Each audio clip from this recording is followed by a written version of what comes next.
Левски. Манастирът тесен за моята душа е.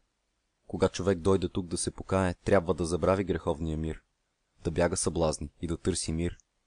Моята съвест инак днеска ми говори. Това расо-черно, що нося отгоре, не ме помирява с тия небеса. И когато в храма дигна си гласа, химн да пея Богу, да получа раят, мисля, че той слуша тия, що ридаят в тоя дол плачевни, живот нетърпим. И моята молитва се губи кът дим, и Господ сърдици затули ухото на светата песен и херовикото.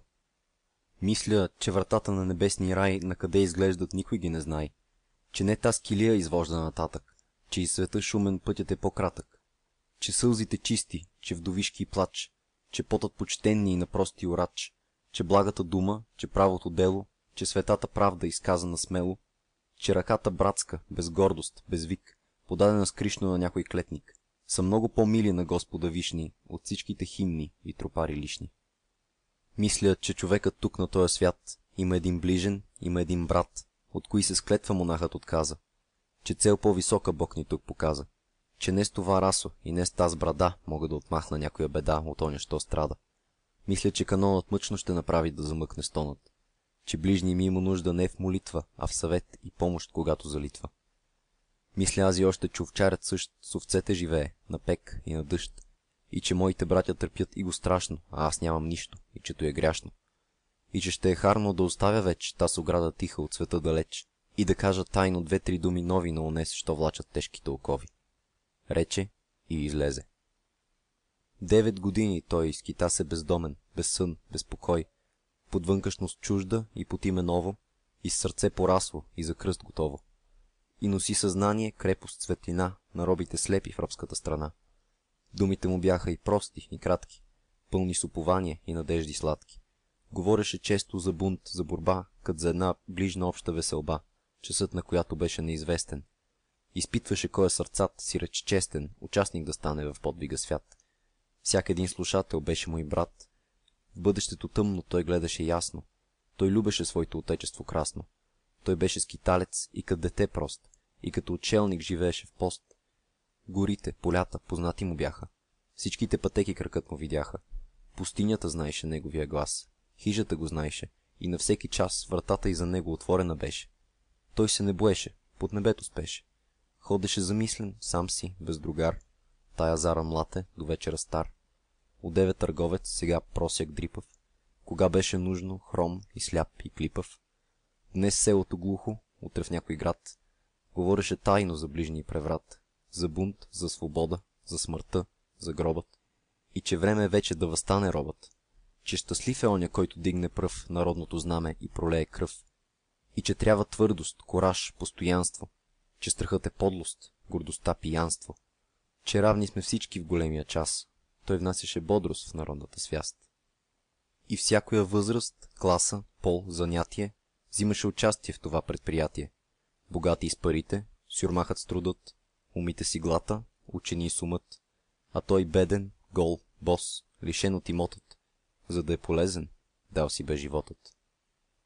Той беше безстрашлив, той беше готов 100 пъти да умре на кръста Христов, да гори кът Хуса или кът Симона, за правдата свята да мре под Триона. Смъртта бе за него и приятел, и брат. Зашил беше тайно в ръкава си яд. На кръста му вярно оръжие висеше, за да бъде страшен, кога нужда беше. Той не знаеше отдих, ни мир, нито сън. Обърнал се беше на дух, на огън. Думата си цяла лейше в едно слово. Понявга чело си мърщеше сурово, и там се четеше и укор, и гняв, и душа опорна, и железен нрав. Той беше невидим, фантом или сянка. Озове се в черква, мерне се в седянка, покаже се, скрий се без знак и без след. Навсякъде гонен, всякъде приет. Веднъж в събрание едно многобройно, той влезна внезапно, поздрави спокойно и лепна плесница на един потлец. И излезе тихо из малки градец. Името му беше знак зарад тревога. Властта беше вредом невидима, строга. Обсаждаше 20 града изведнъж да улови той демон вездесъщ. От лице му мрачно всички се бояха. Селените прости светец го зовяха. Избрани, сдушени в тайни места, слушаха с трепет, с зяпнали уста, неговото слово сладко и опасно. И тям на душата ставаше по-ясно. И семето чудно падаше в сърцата и бързо растеше за жътва богата. Той биде предаден и от един поп. Той е мръсен червяк, той е низък роб, то с позор за Бога, той пятно на храма, дякона погуби чрез черна измама. То с човек безстиден с ниско чело, пратен на земята не се знае защо. То с издайник грозен и Божий служител, който тая титла без срам бе похитил, на кого устата пълни с яд и злост, изрекоха подло: фанете тогос. На кого ръката не благословия, а издателство свърши и гръмне струшия, и чието име не ще спомена, от страх моята песен да не оскверна. И кого родила една майка луда, който равен в адът има само Юда, хвърли в плач и жалост цял народ тогас. И то с човек и още живее между нас. Окован и кървав, в тъмница ръгнат, апостолът беше на мъки подвъргнат, ужасни. Напразно. Те нямаха власт над таз душа яка, ни вопъл, ни глас, ни молба, ни клетва, ни болно стенание не издаде в мракато и гордо страдание. Смъртта беше близко, но страхът далеч. И той не пошушна предателска реч. И на все въпроси, грозно изпитание, един ответ даде и едно мълчание. И казваше: аз съм Левски, имена. И никое име той не спомена. Но тиранът люти да убий духът, една заран Левски осъди на смърт. Царете, тълпата, мръсните тирани, да могат задуши гордото съзнание, гласът, който вика, мисълта, що грей, истината вечна, що вечно живей, измислиха всякой по една секира да уморят всичко, дето не умира. Зарад Прометея, стръмната скала, ядът за Сократа с клеветата зла, Синджир за Коломба, кладата за Хуса, кръста на Голгота за кротки Исуса. И по този начин най-грозният конец в бъдещето става най-сяен венец. Той биде обесен. О, безсило славно! По срам и по блясък ти си с кръста равно. Под теб ние видяхме ови да висят много скъпи жертви и да се тресят, и вятърът южни с тях да си играе, и тиранът весел с тях да се ругае. О, безсило славно! Теб те освети смъртта на героите, свещено си ти. Ти белег си страшен и знак за свобода, за коя под тебе гинеше народа.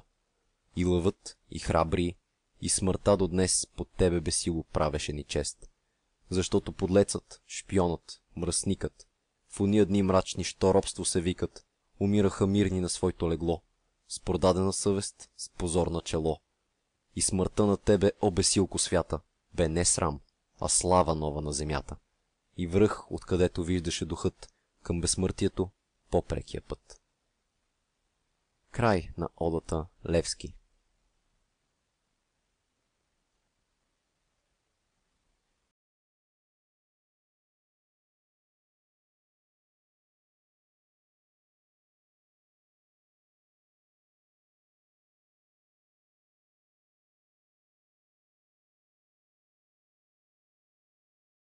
Одата Бенковски от цикъла Епопея на забравените на Иван Вазов. Този запис е за LibriVox и е обществено достояние. Бенковски. Планината пуста, дивота и съне, вред пространства голи, бърда, урви, тръне, в пустинята влада някой гробен дух, небосводът гледа оплашен и глух. Лесовете черни, на край кръгозорът, мяркат се, тъмнеят. Надалеч в просторът орел един плува, бавно се върти над някоя мърша, що му дъх прати. По скалите зеят страшни пукнатини, затулени с храсти, легла на гадини. Сипе и безродни, плешиви бърда, стръмнини без дърве, реки без вода, душата измъчват и плашат окото. Из един там глух дол, обрасъл с глугина, сега върви тихо някаква дружина. Вождът е Бенковски, Бенковски е сам. Бенковски я води в пустинята там. Героят, юнакът с мисъл на челото, на подвига знаме, душа на делото. Човекът, що даде фаталния знак, и цял народ смело тикна в своя крак. Желязната воля, железните сили, могъщото слово, що слаби укрили. Гласът, който каза: вървете, да мрем. Ставайте, робове, аз не ще ярем. И ние трептяхме пред този глас мощен, пред този демон таен, призрак полунощен, който произнесе страшните слова. Той сега вървеше с клюмнала глава. Другарите му верни, разбити и прашни, мязаха на мощи и на сенки страшни. 70 бяха, 4 са днес. Другите паднаха, едни в боя с чест, други в плен срамотен, други пък бегаха от тяхната участ, като се обояха. Тъжно те вървяха в заглъхнали мир, по пясъка ситни из дивния шир. с пушки без патрони и с крака без сила. Всяка кост се клати, боли всяка жила. Подвигът е труден, пътят е свиреп. 15 дена без отдих, без хлеб. Скитат се в горите, борят се с тиранът, с пекът, с дъждовете. Изтреви се хранат. Често мисъл мрачна дохожда да им тям, но бързо изчезва. Бенковски е там.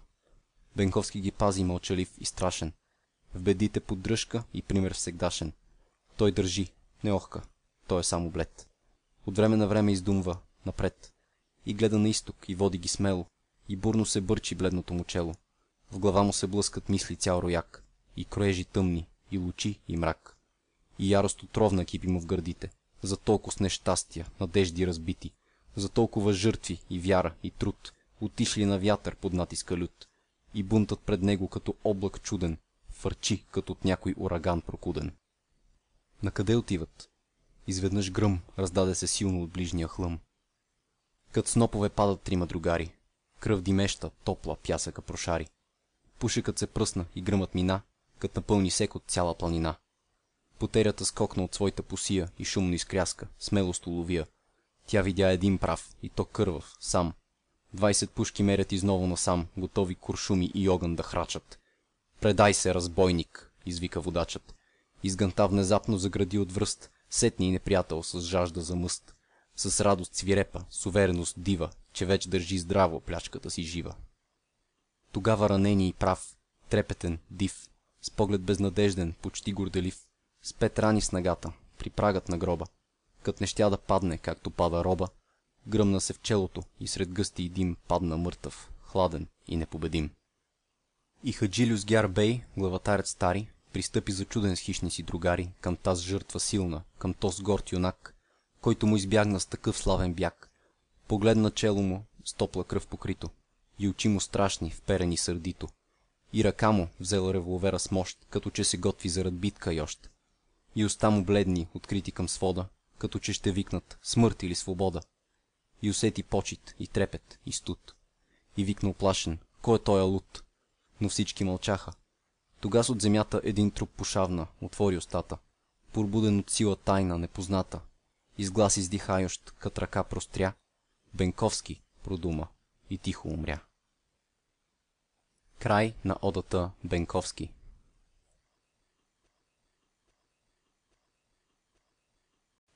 Одата Кочо от цикъла Епопея на забравените на Иван Вазов. Този запис е за Либривокс и е обществено достояние. Кочо. Защитата на перощица. О движение славно, о мрачно движение. Дни на борба горда, о дни на падение. Епопея тъмна, непозната нам. Епопея пълна с геройство и срам. Храмът беше пълен с деца и невести, с въстаници бодри и бащи злочести, които борбата в тези зидове сбра. Участта си всякой вече я разбра. Врагът от 3 деня наоколо храма гърмеше отчаян. Ни страх, ни измама, ни бой, ни закани нямаха успех. Борците държаха и никой от тех за сдаване срамно уста не отвори, и лицето първи да си опозори. Оградата прилична на пещ, задушена, пълна с въздух горещ и с дим барутен. Свирепият глад издаваше вече своя вик познат.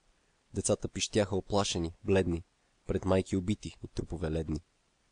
Борбата кипеше отвътре, отвън, във всичките очи пламтеше огън. Болнави и здрави, богати, сюрмаси, русите главички и белите власи взимаха участие в последния бой. Майката мълвеше: чедо, не се бой, и даваше сина напълнена пушка. И старата баба, що едвам селюшка, носеше куршуми в своята пола. И мъжът, учуден, имаше крила. Отзади до него, жена му любима, гледаше с лъка попал дали има. Децата пищяха, като за път пръв, чеваха гърмежи и гледаха кръв. И боят кипеше отвътре, отвън. Много борци хладни спяха вечен сън. И димът беше гъстък, и смъртта не беше ни грозна, ни страшна, и кръвта шуртеше из женски гърди наместо млеко. Лудост бе пламнала във всяко око. Старците търчаха с ярост на лице и търсеха пушки с трепетни ръце. Отвън враговете диви, побеснели, с ганбаши бузуци храма налетели, в очаха, гърмяха, надаваха рев и падаха мъртви в немощен гнев. Главатарят техен, в кръв топла оквасен, на таз жътва дива гледаше безгласен. И страхът неволно обзема духът. Пред те сраи слаби, що сееха смърт, и вместо му уби, плач, пущаха куршуми. Изведнъж далеко, на голите друми, Войска се зададе, с трясък, тичешком. С ганта се зарадва, а в Божия дом душите сетиха трепет и смущение. Като пред десница, що принасям щение. Битката отихна, разредя димът, и някой глас чу се, че е хтив шумът. Ние се бихме, братя, с баши бозуци, защото са мръсни, диви и хайдуци. Ето царска сила, да се предадем. Не щем, не бива, по-добре да мрем. Пушките си дайте. Не, що да сторим? Да се покорим ли? Мълчи, да се борим. Предателят кой е? Долу, викат с бяс. Спогодва става между тях и нас. Една жена викна: чуйте, срам! И пушна към войската царска и падна бездушна. И гърмът разклати смаяни народ. Трепна всяко сърце и всякой живот. Огънят обхвана тия души горди. Да се не вдадеме на турските орди. И гърмежът почна, и боят с гнев подзе своя страшен и гробен напев, но и още по-страшно и още по-гробно. И смъртта из храма вучеше злокобно, отчаяние мрачно лицата въпца. Майки не познаха своите деца. Отвън срещу храма, зяпнали по шкала, забълваха пламък и бомби и хала. И стените стари разлюляха с звук, като внезапни вятър планинския бук, като тръс подземен, но гажди повторен. Изведнъж видяха там зидът съборен. Перощице бедна, гнездо на герой, слава, вечна слава на чедата твои. На твоята пепел и на твоя гроб, дето храбро падна възстанали и роб. Слава теб, че ти се удържа до крайност и бори се в пушък и падна със сияйност. Ти в борбата черна и пред турски гнев издигна високо твоя свилен лев, и глава не клюмна и меча не даде, и твоята светиня срамно не предаде, и нашата свобода ти я освети, и за толкова с жертви гордо отмъсти. Поклон на теб, граде, пепелище прашно, над борба юнашка свидетелство страшно. Твоите чеда бяха силни в трудния час, твоята гибел беше тържество за нас, защото ти падна с падане ново и в нашата история тури светло слово, защото ти блесна в синия простор, сред многото подлост, сред общи позор. Защото пропадна и в гроб се халоса, славно както Прага, както Сарагоса, обвита в пушък, окъпана в кръв. Защото ти, сетня, пример даде пръв, как мре народа и не моли Бога, и не рече милост в общата тревога. И нищожна, тъмна, без крепост, без мощ, и с голи ръце, и без никой вожд, без минало славно, без примери славни, що малките правят с великите равни. Ти с твоята смърт, страшна и храбри моми, Картаген надмина, Спарта засрами. Но войската скоро храма окръжава, от всякъде ужас и смърт приближава.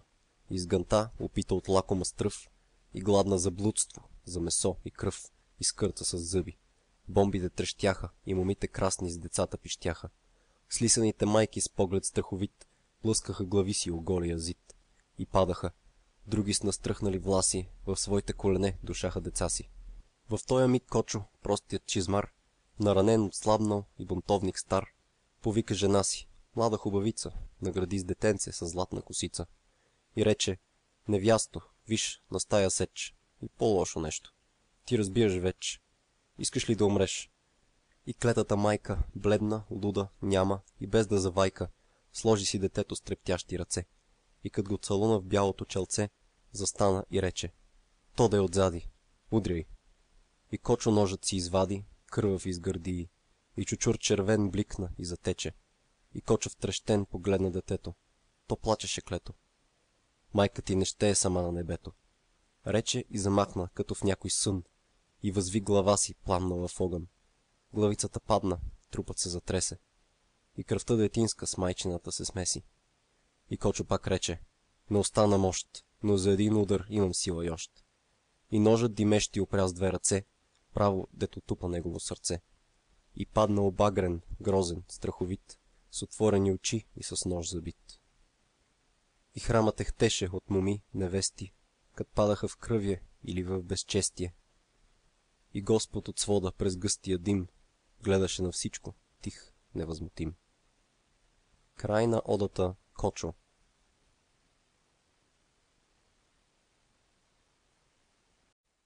Одата Братя Жекови от цикъла Епопея на забравените на Иван Вазов.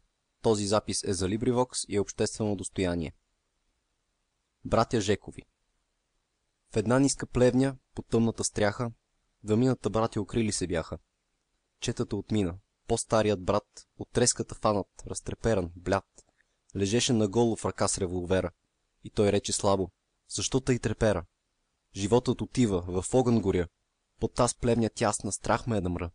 Ще ми се на воля, в боя, на полето, поне да издъхна и куршум в сърцето. Внезапно на двора се чу шум голям и глас викна гърлест: излезте оттам!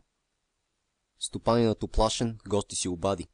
Вчера ги прие той, днеска ги предаде. Защото страхът е бездушен и слеп, на малките души съветник свиреп. Той е дух, що лази, в тъмното му царство подлостта братува с тъпото коварство. И човек от него е жълт като смин, и бащата сочи скрития си син, и майката пуща детето на друма, кът бяга, и тихо: олекна ми, дума. И не сеща трепет, ни любов, ни жал, защото душа и страх е завладял. Но Михаил Жеков, бръст като вихрушка, става, болен, бледен, грабва своята пушка и гръмва към двора и вика: назад! И косата штръкна на по-малки брат. И турската паплач изрева: удрете! И битка се почна между враговете. Дворът вече трепери в гърмежа, в димът. И двамата братя до входа стоят, с револвери черни и с мъжко решение да умрат. Очи им с кръв са налени. Сърцата им чукат, ръце им треперят и пращат в купа и ужас и смърт. Плявата е мека, но пропуск не дава. Куршумите удрят като скала здрава. Боят е неравен, 2 срещу 100. Като рой ястреби над птиче гнездо, убийците тичат, реват, обикалят плевнята и пушкат, и в прах се повалят. Като кокошки много, що ги гази мор. И кръвта се лее по шумния двор. Огън дайте скоро! Викна Мустафата. И падна. Куршумът пръсна му главата. Да запалим! Викна смаяната сган. И в плевнята скоро проникна Доман. Михаил остана корав като камък, но брат му отслабна пред близкия пламък. Да се вдадем, рече. Тук ще изгорим. Страшно му отравя горещия дим. Михаил бе страшен, злобно затрепера. Ти не си ми брат бил. Вдигна револвера и гръмна в тила му. Братът се простря. Михаил погледна и рече: умря. И сред гъсти и пушек пак рече: ще сваря. Гръмна се в челото и падна в пожара. И 2 души бели в грозния плам фръкнаха към Бога, свободни, без срам. Край на одата Братя Жекови.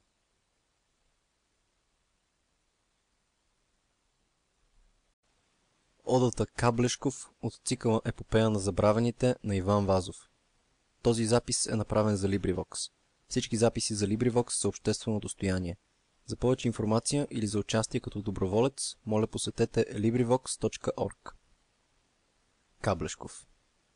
Няколко месеца как е ралото паднало от ръцете им. Предадността към огнището, връзките на челядта, прелестите на тихия селски живот, сладките думи на любовниците. Любовта към отечеството замести всичко. Те живеят само за него. Българио, хвърли своето презрение на хулителите, които разгласяват, че ти можеш да отхранваш само роби. Сърцето на тия роби бие със силата на 5 вековните ти теглила. Отечество, Константин Величков. О, Каблешков, бедни! То с народ поробен да мисли за слава не беше способен. И го тежеше на негови врат, без да предизвика гордия му яд. Той беше спокоен, с позор на челото, безропотно хладно живееше в теглото. Яремът му беше и родствен, и мил, понеже се беше с него родил. От люлката с него в живота бе тръгнал и на труда беше като вол обръгнал. Народът бе мирен и почти засмян. Сред робството тежко ходеше пиян, защото теглото и то е пиянство. И прави по-мило злото окаянство. И разумът мъти на простия народ, и държи го в дрямка, и прави го скот. Той ядеше, пиеше, жнеше по Петровден, срещаше Великден, чакаше Гергьовден. По Коледа весел колеше прасето. А мъките бяха страшни под небето. Тираните бесни върлуваха веч, полята пищяха от техния меч. Всеки ден от кърви невинни залети, всеки ден злодейства, хабери проклети.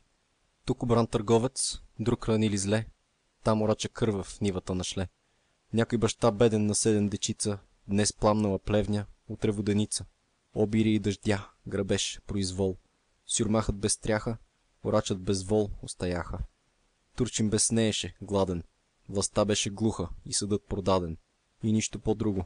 Робът беше як и го влачила, ще го влачи пак. и никоя съвест не трепваше гнявно против той живене и мране безславно. И слово свободно, и надеждна реч до никой слух робски не стигаше веч. Левски бе угаснал преди 3 години. И народът спеше. Небесата сини блещяха с трепет на тропския край и питаха Бога: до кога ще трай таз земя в теглото и рабските звънци позорно ще дрънкат и нашето слънце да свети над нея, а да гледа мрак? До кога ще дремят, о Господи благ? Така те мълвяха в пространството чудно, а народът спеше непробудно. Каблешков избухна една вечер тук и разклати всичко като тръбен звук. Делото се почна и думата падна на земя изтайно за свобода гладна. Дух един потаен навред профърча и всякоя възраст, пол, класа, душа размърда, разбуди като гора спяща, що тихият вятър внезапно разклаща. Някой твар незнаен смъкна се тогас.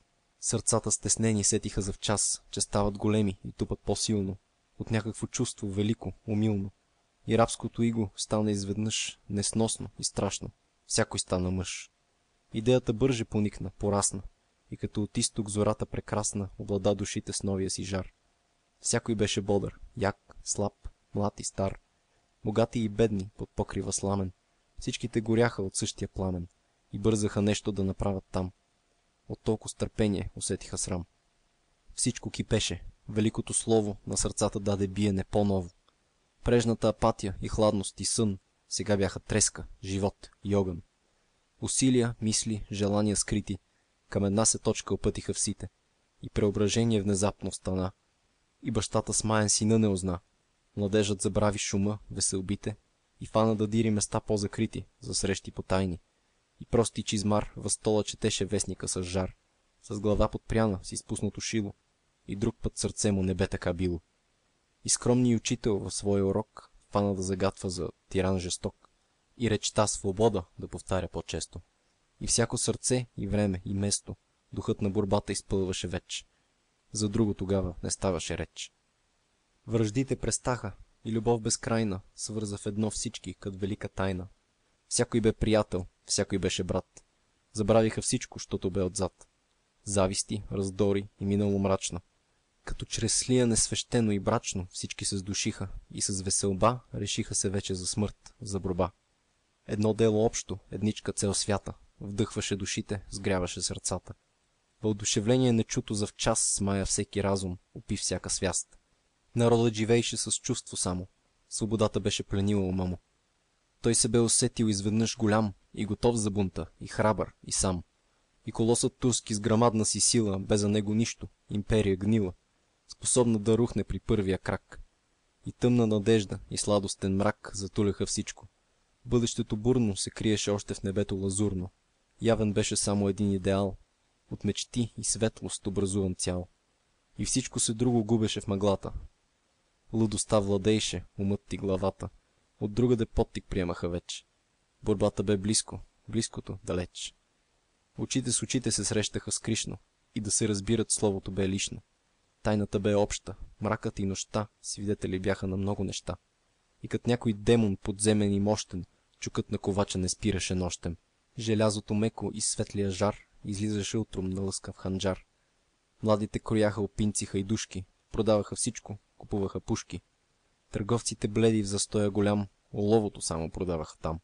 И в избите с кришум с шъпот и с глуми, младите хлапаци леяха куршуми. Булките печаха пексемет тогас. Селяните хитри стягаха без глас черешови и дънер с обръчи железни и гледаха важно, мислейки се трезни. И върху Гергьофа балканският лев излазеше златен и зинал за рев. И сте с сили малки, и сте с средства смешни, и сте с глави руси, и сте с пръсти нежни, и сто с възторг луди, и сто с дребен стан, искаха да бутат страшния великан. И в няколко дена, тайно и полека, народът порасте на няколко века. Край на одата Каблешков.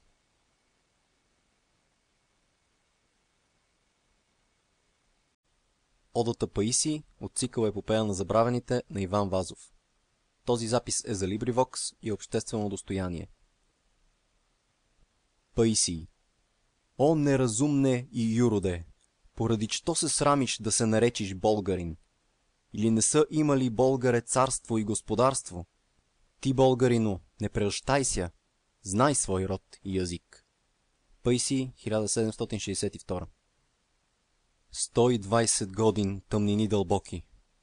Там вдън горите атонски високи, убежища скрити от лъжовния мир. Место за молитва, за отдих и мир. Де се чува само ревът беломорски или вечния шепот на шумите горски. Ил на звона тежки на божният звън.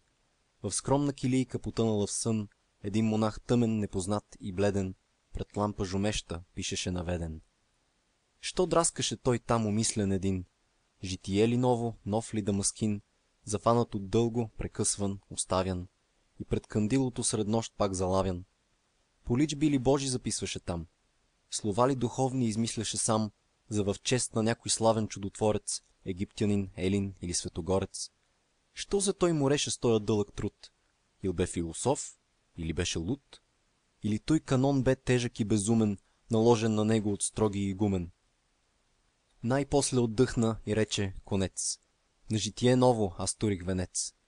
И той фърли поглед любовен, приветен, към тоз труд довършен, подвиг многолетен. На волята рожба, на бдението плод, погълнал безшумно половина живот, житие велико, заради което той забрави всичко, дори и небето. Нивга майка нежна първенеца свой тъй не е гледала, ни младий герой първите си лаври, ни поетът мрачен, своят идеал нов, чуден, светлозрачен.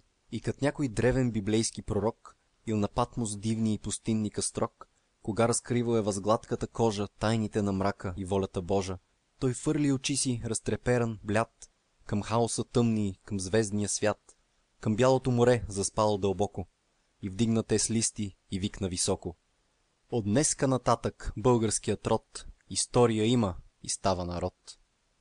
Нека той познае от моето писание, че голям е той бил и пак ще да стане, че от славни и будин до светия тон бил е припознаван нашият закон. Нека всякой брат наш да чете, да помни, че гърците са люде хитри, вероломни, че сме ги блъскали и не един път, и зато и не можат нази да търпат, и че сме имали царства и столици, и от нашата рода светци и патрици, че и ние сме дали нещо на светът, и на вси словене книга да четат. И кога му викат българино бесно, той да се гордее с това име честно. Нека наш брат знае, че Бог е велик и че той разбира български язик. Че е срам за всякой, който се отрича от своя си рода и при гърци тича, и своето име и Божия дар зафърля безумно като един твар. Горко вам, безумни овци заблудени, с гръцка отрова, що сте напоени, дето се срамите от вашия брат и търсите пища на гръцкия разврат. И ругайте грешно бащини си кости и нашите нрави, че те били прости. Та не вашето племе срам нанася вам, о безумни люде, а вие сте му срам. Четете да знаете, що в стари години по те земи славни вършили дедини, как с много кралства имали събран и била велика българска държава, как свети Борис се покръстил в преслава, как е цар Асен тук храмове градил и дарове пращал, кой бе Самуил, дето си изгуби душата в ада, покори Дорацо и влезе в Елада. Четете и знайте, кой бе цар Шишман и как нашето царство сториха го плян. Кой бе Иван Рилски, чието свети мощи чудеса се славят до тоя ден и още.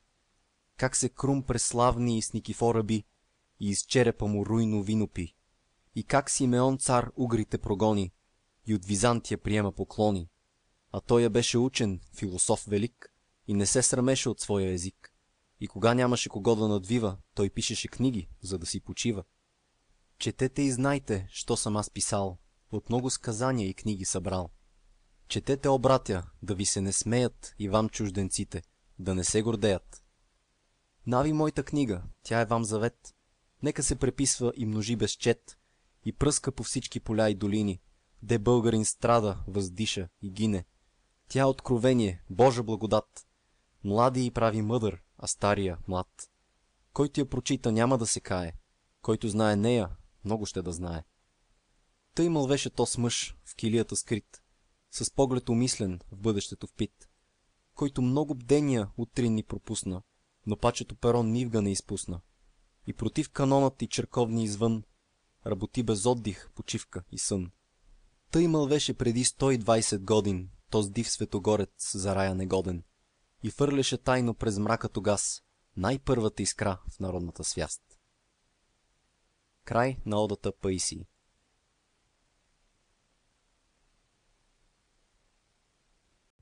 Одата Братя Миладинови от цикъла Епопея на забравените на Иван Вазов. Този запис е направен за LibriVox. Всички записи за LibriVox са обществено достояние. За повече информация или за участие като доброволец, моля посетете LibriVox.org. Братя Миладинови. Попейте ми, красни македонски деви, попейте ми вашите невинни припеви. Втъкнете си китки, пратете ми клик на вашия крашен и звучен язик. Треперяйки сладко, аз ще да ви слишам и към вас ще фъркам и ще да въздишам. Ведно с тиха струма, ведно смътни дрин, ведно сека жални, що праща пирин. Летете, ехтете, песни македонски, печални кът песни на бряг вавилонски. Сдружени с въздишки и соковен звън, дигайте, будете от гробния сън те спомени стари, те с предания вети, що кът сенки чудни пълнят вековете. Юнаци измрели без гроб, без венци, за хорска свобода паднали борци, орляци, левенти, дружини отбрани, покрити с слава, с кърви и с рани. Наредени мълком, готови за бран, около крали Марка, вечен великан. Дивни крали Марко, всеславянска славо, на тъмни фантазии, създание мъгляво, Ролан македонски, заветен и мил, ти векове с твоето име си пълнил. По кои полета, по коя пустиня, ти не си размахвал сабя дамаскиня? Де не се е мяркал твоят страшен стан, къде не си мятал златен боздуган? Де не си се борил с Муса Кесиджия? Де не си препускал коня Шарколия? В коя скала здрава, в кой камък як, дирия не остави грамадни ти крак? От Белграда до Прилеп, де в глуха пещеря, турят ти въртопа тъмните поверя.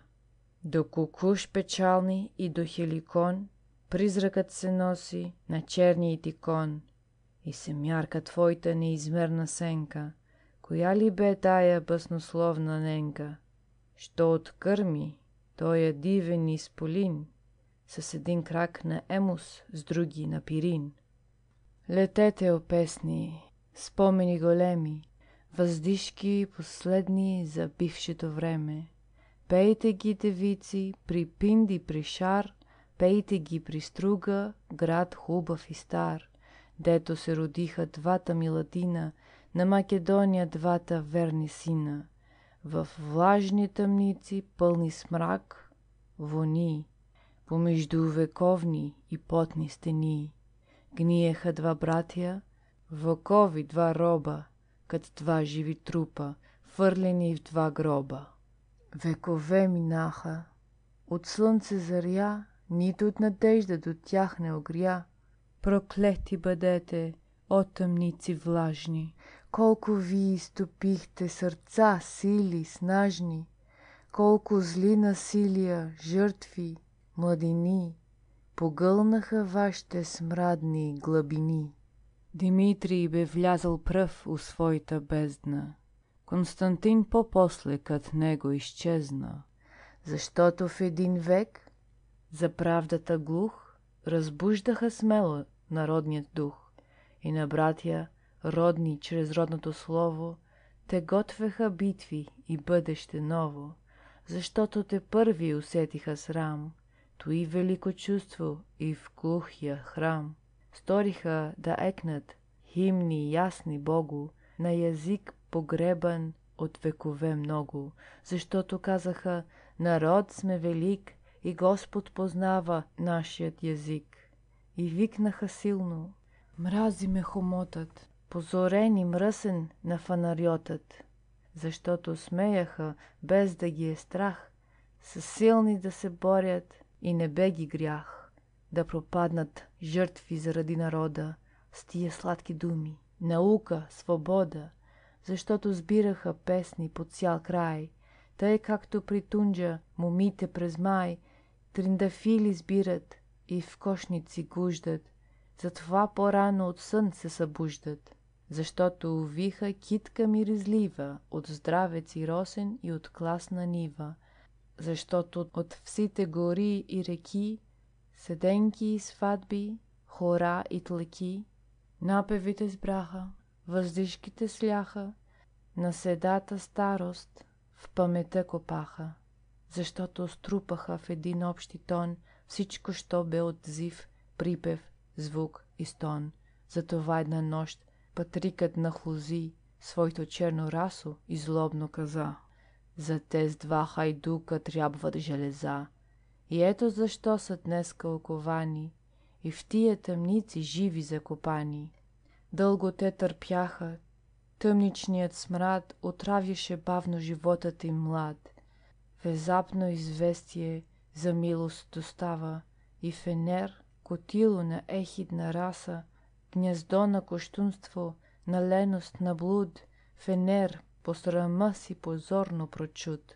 Фенер, откъдето през векове цели разврат и мъртвило в света са селели, и който заболи всичкия възток с една гъста мрежа и никой тълчок. На духа не даде нито мисъл нова, на човека паднал в дрямка сурова, без вяра в борбата и без идеал, Фенер при таква звест потрепера цял и уплашен рече: друг е Божий съд, тия два убийца трябва да умрат. И кът се прекръсти, прати им отрова, нощта бе студена, мрачна и сурова. На заранта рано тъмничния свод огласиха думи, милост и живот, а бедните братя в предсмъртни страдания изпущаха своите последни стенания. И вече обзети от гробния хлад, те пращаха с Богом на Божия свят и сушняха тихо с гаснееща сила: как много те любим, България мила! 1882 година, Пловдив. Край на одата братя Миладинови.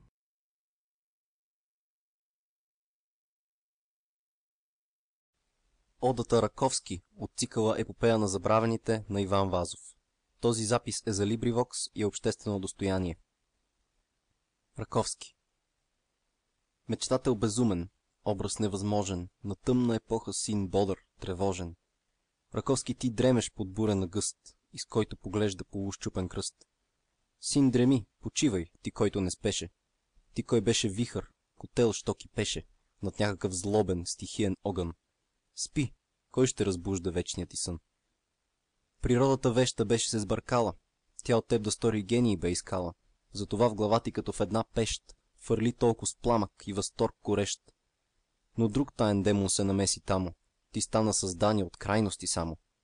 Елемент от страсти, от злъчка и мощ, душа пълна с буря, с блясък и с нощ. Твоята вражда беше вражда сатанинска, твоята любов беше любов изполинска. Любов без съмнение, без свяст, без предел, що кът кръст огромен ти беше понел. Твоят символ беше смърт или свобода. Сънят ти Балкана, кумират народа. Народа с безчестие и с кърви облян. Твоят живот цели беше един блян. Ти гледаше бледен в бъдещето скрито. Ти се взреше дръско в миналото срито. И оттам влечеше като победен знак векове от слава затулени в мрак. За царе, юнаци, вълшебни предания, обраснали с плесен старинни сказания. Твоят орлов поглед виждаше навред от българска слава останки безчет.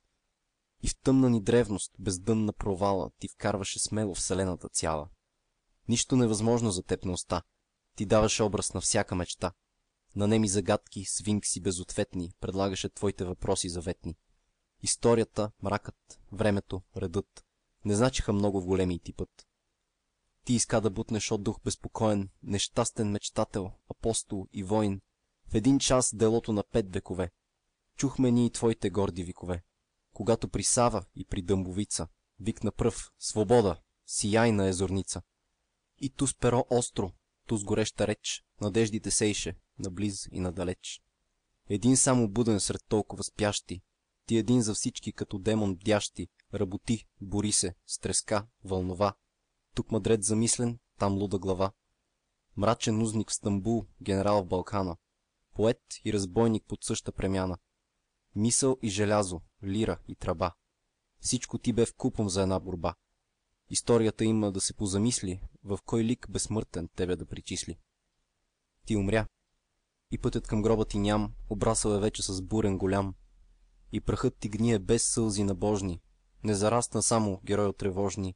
Проломът широки, който ти тогас в бъдещето тъмно отвори за нас. 1882, Пловдив. Край на одата Раковски.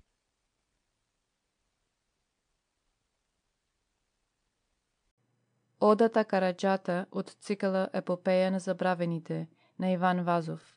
Този запис е направен за LibriVox. Всички записи за LibriVox са обществено достояние. За повече информация или за участие като доброволец, моля посетете LibriVox.org. Караджата. И търсят духа на Караджата. Ботев. Бунтът бе помазан. В горските усои паднаха убити всичките герои. Сам Хаджи Димитър между них оста, защото числото надви храбростта. Първото движение, първата дружина, дойде като буря, като сън премина, метеор невиден в една тъмна нощ. Покаците диви трепереха йощ, от гърма на боя, от таз нова дума, свобода, що мина из тяхната шума. И екът разнесе като един дъх, от урва на урва и от връх на връх, дето снегът мята бяла си покривка. Юнаците спяха без гроб, без завивка, навръх планината. Ни един от тях боя не остави, не усети страх, защото когато Дунава минаха, кръстосани саби мълком целуваха, защото на всички в гордите души свободата сила и кураж внуши. Командата беше на месо удрете, лозинката беше момчета умрете, и гордият Ванков издигаше с гнев, из дима високо свиления лев. И смъртта безнейше на сганта из роя, и стотина турци паднаха в боя. Пашата уплашен и с навъсен лоб изпрати 100 пушки срещу един роб и 1000 вълци срещу една чета. Минала кацянка по тия полета и момците наши умряха с чест. Мидхат бе доволен от такава вест. В тоя час вълците, кои мършат търсят, с крак гърди им ровят и меса им късат. И гладните орли, оплескани с кръв, в мъртвите им очи удрят своя клъв. И мухите златни в бръмчащи рояци лакомо налитат немите юнаци, изложени голи под слънчеви жар. Мидхат бе доволен, пантер див и стар. Той пе победител и с нага му гнила, потръпна от радост, той дигна бесила по всичките ъгли и настана плач. И тръпки побиха бедният орач, пред тия плашила нови и проклети. Децата пищяха от ужас обзети, и горките майки дишаха едвам, дорде да познаят кой се люшка там. Страхът беше общи, тъмниците бяха наблъскани, вредо младежи висяха. Едни мряха в гръчки, други с образ син, трети от страх мъртви, жълти като смин. Сякаш бе настала смърт и черна чума, брат не смейше с брата дума да продума, синът от баща си трепереше блят. Измяната, призрак из тъмният ад. Шушнеше зловещо и ужасът сейше, въжето неспирно се с нещо люлейше. Страхът бе на всички лицата въпцал и своя зловещи печат бе им дал. В това подло време, в балканските габри, войските фанаха Караджата храбри. Той беше юнака с горещата кръв, Караджата храбри в битките пръв, мъдрец в съвета, орел в планината. Зачетата гордост, слава на борбата, на Хаджи Димитър, съратник и брат, като него храбър, като него млад. Чувства се велики в двамата горяха, на същото знаме служители бяха, на същата мисъл, жив образ и плът. Един бе главата, другият умът, един беше вожда, другият кърмачът, към смъртта готови еднакво да крачат. Караджата беше свързан, окован, окръжен от мръсна и свирепа сган. Кръвници, остатки от разбити орди, що го на въжето завлачаха горди. Сам си от борците боя преживял, разбит, злополучен, с кръв оплискан цял. Като лъв ударен, кой кръвта си губи, Караджата гордо, сред смехове груби, вървеше замислен към позорни стълб. Елемент ужасен в народната скръб. Тълпата край него метежно ревеше и на всяка крачка повече растеше. Солдатите груби не сещаха жал, децата по пътя фърляха му кал, а една кадъна чехала извади, избязва с лице му 3 удара даде. Той вървеше мрачно, спокоен и глух на псовни, обиди. Силният му дух летеше към боя, де бяха остали другари заклани, мечти, идеали. Той виждаше ясно бунтовния лев, летещ над глава им и готов за рев. И горите красни, и у нас природа широка и чудна и пълна свобода. И Хаджи Димитър, цял в кърви облен, който му ревеше: що се вдаде в плен? Караджа, без тебе не умира мази. Кога до въжето той се дотътрази, очи му светнаха с небесен светлик. Той надугърди си и нададе вик. Изгънта отихна и занемя даже, за да чуи по-харно какво ще да каже последния възстаник за последен път. Защото в тези дни на ужас и смрът, при многото подлост, предателства, глуми, казваха се често и големи думи. Из някои силни, големи сърца, защото сред тия сплашени лица понякога взорът срещаше титани, на челата с тайни слова начертани, като станки славни от друг някой род, не останал вече под Божия свод. И ето, що каза тогас Караджата, с поглед към народа и към небесата: прощавайте, братя, отивам сега, отивам в душата с голяма тъга. Не умрях в Балкана от моите рани, затова сте вие тук днес събрани. Сълзи не ронете за мен тоя път, ами се гответе и вие за смърт, защо настанаха нови времена, в кои на кръвта се не дава цена. И гробът е по-мил, нежели позорът за всички, що мислят и честно се борят. Не съм аз последен и не съм аз пръв, дето тъй умирам. Българската кръв реки ще се лее, смърт или свобода, безнейте тирани, но жив е народа. Юнаците с нази не ще се скратят, нашата смърт ще вдигне други да мрат.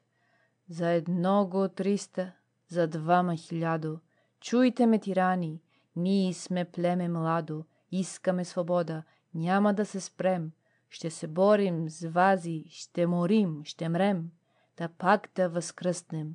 Бъдещето цяло аз го виждам ясно, като в огледало. Скоро ще да рухне зверската ви власт, за бой, отмъщение, за смърт, за свобода. Но аз и умирам, да живее народа, смърт или свобода. И кога се люшна из въздуха он, то 1000 гърди издадоха стон, и дълго и още време там, под небосвода, кънтяха тез думи: свобода, свобода, смърт или свобода. Край на одата Караджата.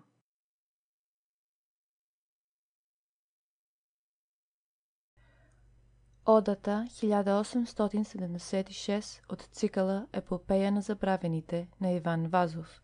Този запис е направен за LibriVox. Всички записи за LibriVox са обществено достояние.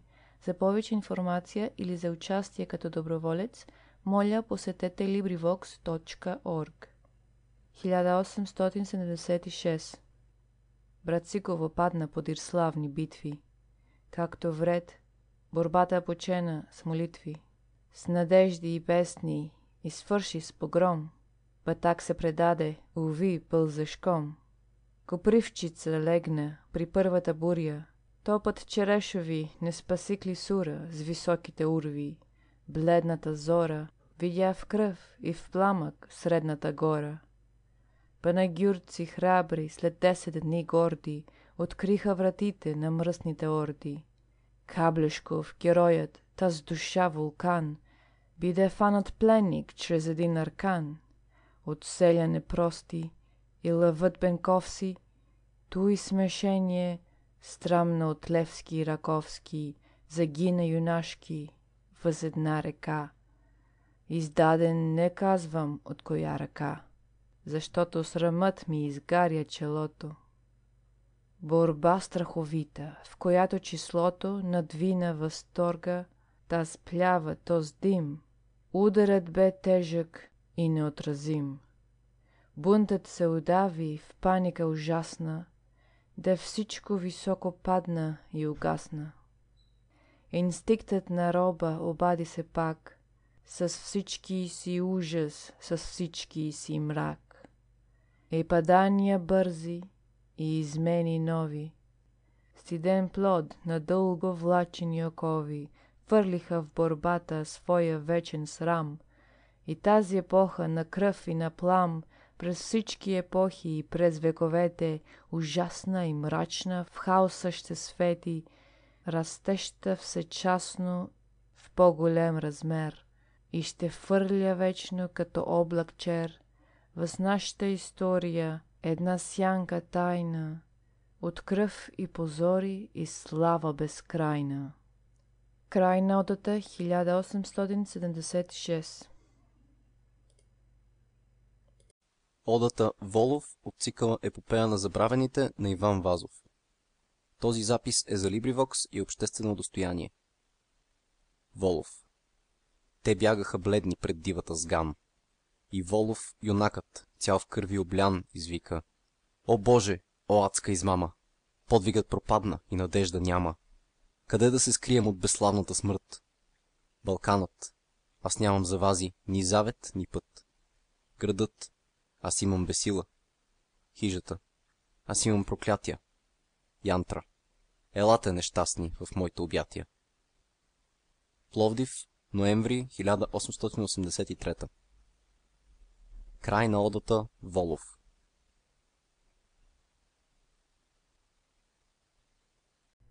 Одата Опълченците на Шипка от цикъла Епопея на забравените на Иван Вазов. Този запис е направен за LibriVox. Всички записи за LibriVox са обществено достояние. За повече информация или за участие като доброволец, моля посетете LibriVox.org. Опълченците на Шипка. 11 август 1877 година. Нека носим и още срама по челото, синила от бича, следи от теглото.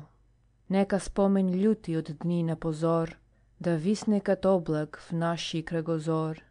Нека ни отрича историята века, нека е трагично името ни, нека беласица стара и нови батак в миналото наше фърлят своя мрак.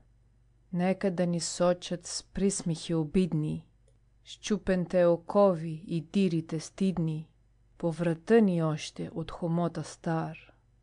Нека таз свобода да ни бъде дар, нека, но ние знаем, че в нашето недавно свети нещо ново, има нещо славно, що гордо разтупва нашите гърди и в нас чувства силни, големи плоди. Защото там не иде навръх планината, що небето синьо крепи с рамената, издига се някой див, чутовен връх, покрит с бели кости и с кървав мъх, на безсмъртен подвиг, паметник огромен, защото в Балкана има един спомен, има едно име, що вечно живее и в нашата история кат легенда грей. Едно име ново, голямо, антично, като Термопили славно, безгранично, що отговор дава и смива срамът, и на клеветата строшава зъбът. О, Шипка! 3 деня младите дружини как прохода бранят, горските долини трепетно повтарят, на боя ревът. Пристъпи ужасни. 12 път гъсти орди лазят по урвата дива, и тела я стелят, и кръв я залива. Бури подир бури, рояк след рояк. Сюлейман безумни сочи върха пак и вика: търчете, тамо са раите. И ордите тръгват с викове сърдити, и Аллах грамовно въздуха разпра. Върхът отговари с други вик: ура! И с нов дъжд куршуми, камъни и дърви, дружините наши оплискани с кърви, пушкат и отблъскват без сигнал, без ред, всякой гледа само да бъде напред и гърди геройски на смърт да изложи, и един враг повеч мъртъв да положи.